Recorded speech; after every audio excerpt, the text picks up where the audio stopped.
उद्धव ठाकरेंची सोनम वांगचुक यांच्या लढ्याला साथ, वांगचुक यांच्या समर्थनार्थ शिवाजी पार्क या ठिकाणी आंदोलन। सरकार बदलण्याचा लढा सुरू झालाय। सरकार बदलेपर्यंत ही आग धगधगती राहिले पाहिजे, उद्धव ठाकरेंचं तरुणांना हे आवाहन। देशाच्या लुटारूंना सत्ताभ्रष्ट केल्याशिवाय स्वस्थ बसणार नाही, ठाकरेंचं आव्हान। तर चादरीत वांगचुक यांना झाकलं, मात्र मोदी सत्य झाकू शकणार नाही, ठाकरेंचा इशारा। उद्धव ठाकरेंनी स्वतःचा पक्ष कसा वाचेल याकडे लक्ष द्यावं। येणाऱ्या काळात जनता त्यांना जागा दाखवेल। गिरीश महाजनांचा उद्धव ठाकरे यांच्यावरती पलटवार।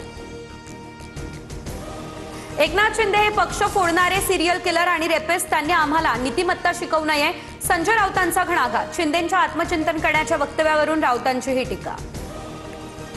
संजय राऊतांकडून बाळासाहेबांच्या विचारांसोबत गद्दारी। राऊतांनी हत्या बलात्कारासारखे शब्द बोलणं शोभत नाही। महायुती असेपर्यंत हिंदुत्वाचा विचार संपणार नाही, नवनाथ बन यांचं प्रत्युत्तर। डोंबिवली डॉक्टर मारहाण प्रकरणातील आरोपी रमेश म्हात्रे पोलिसांसमोर हजर। हायकोर्ट जामीन रद्द केल्यानंतर पोलिसांना शरण। म्हात्रेला कोर्टाकडून 14 दिवसांची न्यायालयीन कोठडी। भंडारा जिल्ह्यातल्या तुमसर शहरामध्ये मुसळधार पाऊस। शहरातील अनेक भागामध्ये साचलं पावसाचं पाणी। रस्त्यांना नद्याचं स्वरूप। नगर परिषदेच्या कारभारावरती नागरिक आता संतप्त।